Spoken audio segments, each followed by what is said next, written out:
is set free is free indeed. You are free completely. Not going to be. Not that you need something extra.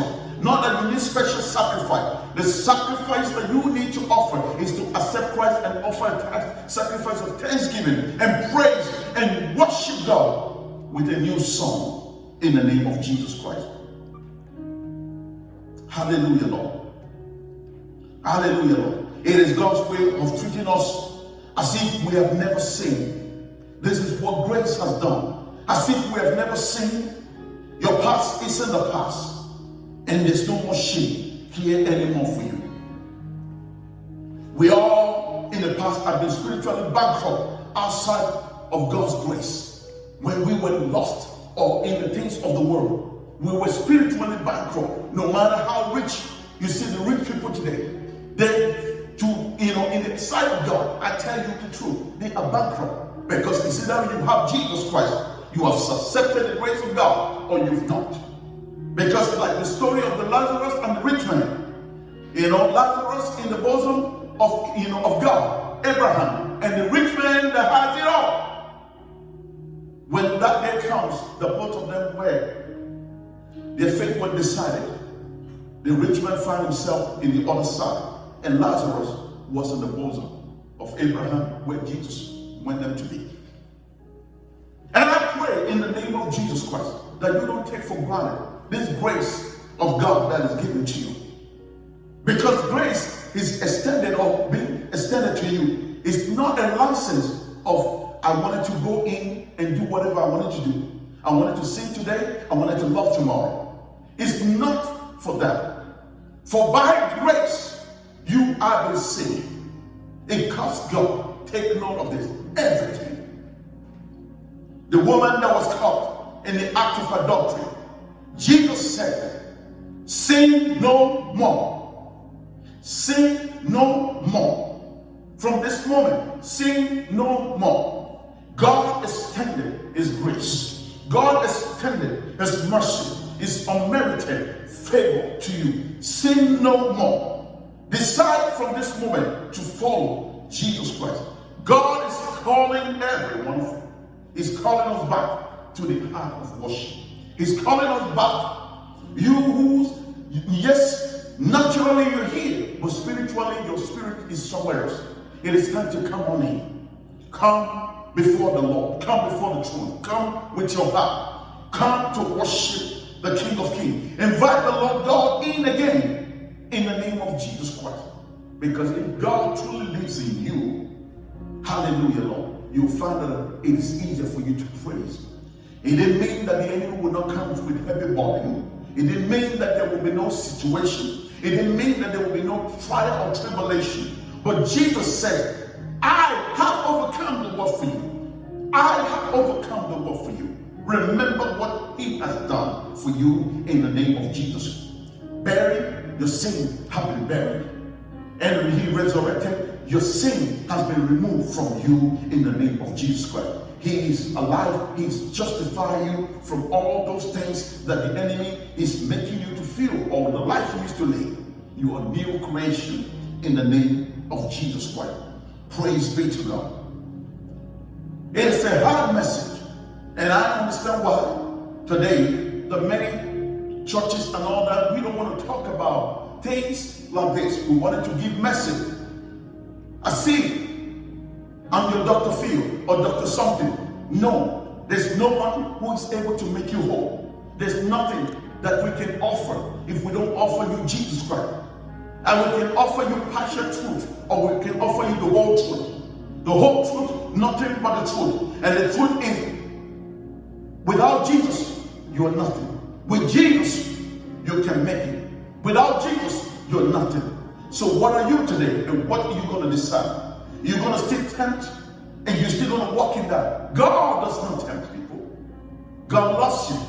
Yes, there can be trial, but he's going to use the trial and all that to make a way of escape. And at the end of the day, his name to be praised in the name of Jesus Christ.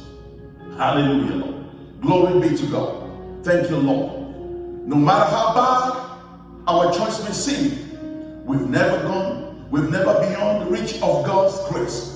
No matter how bad, You need that grace. That grace is there for you today. Tomorrow he might not be. It's there for you today. It is time that we walk in the day, because the night might be evil.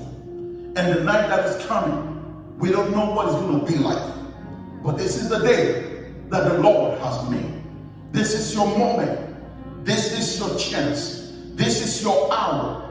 The Lord God said to the woman at the well, they who must worship God, they don't need to be in Samaria. They don't need to be in another place. Wherever you are, thank the Lord God for Zoom. Thank the Lord God for Facebook. Thank the Lord God for Instagram. Thank the Lord God for WhatsApp. Thank the Lord God for YouTube and all that. Wherever you are, you can worship God in spirit and in truth. Days of excuse. You need Bible. Oh, because stores are closed, pandemic. Bible is everywhere. Google offer free Bible. Any kind of things. There's no excuse why someone should miss it. There's no excuse why someone should miss the grace of God. It is extended to you. Whatever choice you've made of done, things you've done, there's nothing you've done that you are not redeemable for. God is able to redeem you. Is able to redeem you from that. So I invite you to come on in this morning in the name of Jesus Christ. Hallelujah, Lord. Praise be to God. Thank you, Lord. And this scripture that I've given to you this morning, I hope you write it down and I hope you pray about it. John 3:16. It's so important. For God so loved the world. God so loved the world. Sometimes now it means nothing to us anymore. God so loved the world that he gave his only begotten Son. Just think about it. Lift your eyes to the sky. The whole world. God so loved the world. And you are in it. And he chose you. And he bestowed his love upon you. And in Romans chapter 3:24, he made you right in his sight. He made you right in his sight of God. Everything, the wages of sin, the Bible says, is death. But the gift of God is eternal life. There's a way that seems right to a man, but the end of it can lead to destruction, or is probably destructive. In Ephesians 2, verse 8 and 9. For by grace, you have been saved through faith. And this is not from yourself or by yourself or what you have to do or how many times you go to gym. It has nothing to do with that. For by grace you have been saved through faith. And this is not from yourself. It is the gift of God. No matter who you are, it is the gift of God. Not by work. There are rich people, no matter how rich they are, it's never enough. It's never enough. No matter how rich, it's never enough. More money, more problem. More of this world, more of issue. But the Lord is able to bear all that on our behalf. Is able to carry it. They have to do everything to enter some kind of standard, some kind of faith. They have to go to a certain level. But wherever you are, you might be in the washroom, wherever you are, you can accept Jesus Christ. And He's there. And His Spirit, the Spirit of the living God, is able to come upon you and dwell on you, on the inside of you, in the name of Jesus Christ. So our boasting is not about what we've done. It's about what He has done for us. What Jesus Christ has done for us on the cross of Calvary. Our boasting is on Him. It's about Him in the name of Jesus Christ. And as I end this morning, I would like to read to you from the book of Psalm. Psalm chapter 40. Praise be to God, and I will read from verse 1. Thank you, Lord. This is what just in hiding thing as I'm just sharing this word to you. I wait patiently for the Lord. He turned to me and heard my cry. He lifted me out of slimy pit, out of the mud and mire. He set my feet on a rock. He gave me a firm place to stand, and he put a new song. He put a new song. This is one of the things that, I don't even know how to explain it to you. He put a new song in my mouth. A hymn to praise our God. A new song. He reward me. Praise be to God. Pull me, you, from the horrible pit where nobody sees you. Remember the story of the Good Samaritan. The priest, the rabbi, everyone has power. Nobody cares. But Jesus sees you where you are. Imagine the man who was wounded and somebody finally was able to stop. And he said, no, it's okay. I would have preferred the priest. I would have preferred. He was left in a very horrible state. But God sent him a man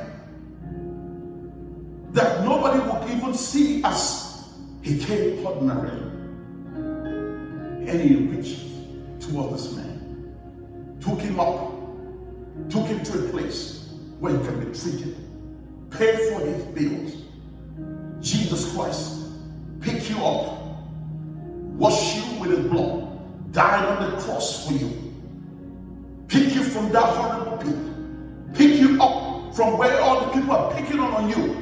He was able to shield you. He was able to clothe you. He removed self-pity from you. He removed the garment of sadness from you. Therefore, I don't understand why some say I'm lonely. There's no loneliness in him. If there's anyone who should be him who was left alone on the day that he needed to be put on the night in the Garden of Gethsemane. There's no one that could tarry with him. But here, blessed is the one who trusted in the Lord. Blessed is the one who trusted. Are you one of those? Will you ask Jesus once again, sincerely, what is it that I've been hearing, I've been doing with the life he's given me? What is it that I've been doing with it? Because you can't receive the unmerited favor of God and remain still. Look what the Lord has done for me. Look what the Lord has done in my life. In the name of Jesus Christ. It is time you challenge yourself. It is time you are working yourself from where you are and come before the living water. You don't need money. You don't need anything. Come and bow. That's what Isaiah said. And I remind you of Isaiah 119. Come, let's reason. If you feel, God, I want you to come, let's reason. The Lord is able to reason with you. It doesn't matter how horrible your sin is. It doesn't matter how bad the situation is. Come, the Lord is able to reason with you and still able to justify you in His sight. In Jesus' mighty name. Praise be to God. Hallelujah, Lord. Our song and what we should be saying. Many, Lord, my God, are the wonders you have done. Many, many, many are your works and the wonders your hand has done. God has worked things out for you. So friends, family, tomorrow might be too late. The grace is here. Many, which next week I'll probably continue with. We're looking at listening to people, listening to all that, it's okay. But listen to the Word of God and hear the Word of God. This scripture I've given you, it should be enough to be able to let you know how much. If you ask many Christians out there today, are you a Christian? Why are you a Christian? Why are you a Christian? Oh, I don't know. I don't know. I think I'm a Christian. Because you go in the cathedral, biggest things with the cross does not make you a Christian. He doesn't make you that. Do you know Jesus Christ? We are Christ. Christ is yours. That's what makes you a Christian. I have accepted Jesus Christ into my life. I'm a Christian. In the name of Jesus, I'm a follower of him. I am not ashamed of the gospel of Christ, for it is the power of God unto salvation. That's what I am. That's who I am. That's who I am. That's who I am. In the name of Jesus Christ. Heavenly Father, I thank you, Lord, for everyone this morning hearing your word this morning. I ask in Jesus' name, just as we are, we come before you, O Lord, to wash us, to cleanse us, to purify, renew that right spirit within us, O God. We ask in the name of Jesus Christ. There is no confusion in you. There's no sadness. There's no failure with our God. You know exactly who we are. You know what we are. You know what we're dealing with. But we thank you right now in the name of Jesus. For your word says, if I've been lifted up, you will draw all men. So Lord, in the name of Jesus, collectively, we lift you high in the name of Jesus. We lift you high and high in the name of Jesus. The Lord who created, the Lord who formed, the Lord who knows, the Lord who sees, the Lord who told the sun how far you need to come, the moon where you need to be, and the oceans how far they need to travel, how far they need to come. The Lord who put boundary into everything, the Lord who created, the Lord who can use anything. Lord, I ask in Jesus' name, touch us, make us to be more like you in the name of Jesus Christ. Because he says, when you shall return, you're coming back for a church that has no wrinkle, that has no spot. You're not coming back for a weak church. You're not coming back. But I thank you for these ones that you've entrusted under this ministry. They're believers. There's hope for them. In the name of Jesus. There's hope for their family. Hope in you again. In the name of Jesus Christ. We hope in you again. In Jesus' mighty name. I thank you, my God. Let every dead issue resurrected again. Let every dead issue in your life be resurrected again. In the name of Jesus. Whatever issue, Goliath, that is facing you, or Jericho, by the power, in the name of Jesus, I speak life to that death issue. In the name of Jesus. The grave couldn't hold Jesus down. And whatever is trying to silence you or hold you down, be loose from it and be free. In the name of Jesus Christ. As you call upon the Lord God, I pray in Jesus' name. I pray in Jesus' name. Your children, your family, your loved ones, your grandchildren, wherever they are, everyone who has turned their back against you and your God, I pray in Jesus' name. They begin to come in Jesus' name. The Lord God send you help from his sanctuary. God is going to lift you help. God is going to send you an angel. God is going to send you someone that will speak life to your children, to your prodigals, in the name of Jesus. Wherever they are, that they will come back to the heart of worship. In the name of Jesus Christ. It is not over for you. The Lord is working it out. In the name of Jesus Christ. For by grace, you have been saved. In Jesus' mighty name. Thank you for listening to me this morning. Pray about the word. Meditate upon the word of God. And I pray in Jesus' name. Don't play game. We are living at the day that is really dangerous. Don't play games. Don't do. Be careful when you listen. No condemnation. Live by this. Love the Lord your God. Love the Lord your God with all of your heart. And love your neighbor as yourself. Jesus saw the woman that was caught in the act of adultery. You just imagine someone who was caught in the prostitution in the act of adultery. Imagine how she looks. Imagine they dragged and brought her before Jesus Christ at the temple. Just imagine which one of us can look at someone like that. And yet the Lord God was able to restore dignity, restoration. The Lord is able to restore. So I pray in Jesus' name, the God we serve, the name of the Lord God, the King of Kings, Jehovah Sabaoth, Jehovah Jireh, Jehovah Nissi, Jehovah Shekinu, Jehovah Shammah, Jehovah Elohim. I pray in the name of Jesus Christ that his shalom will be with you in the name of Jesus Christ. The Lord God bless you this morning.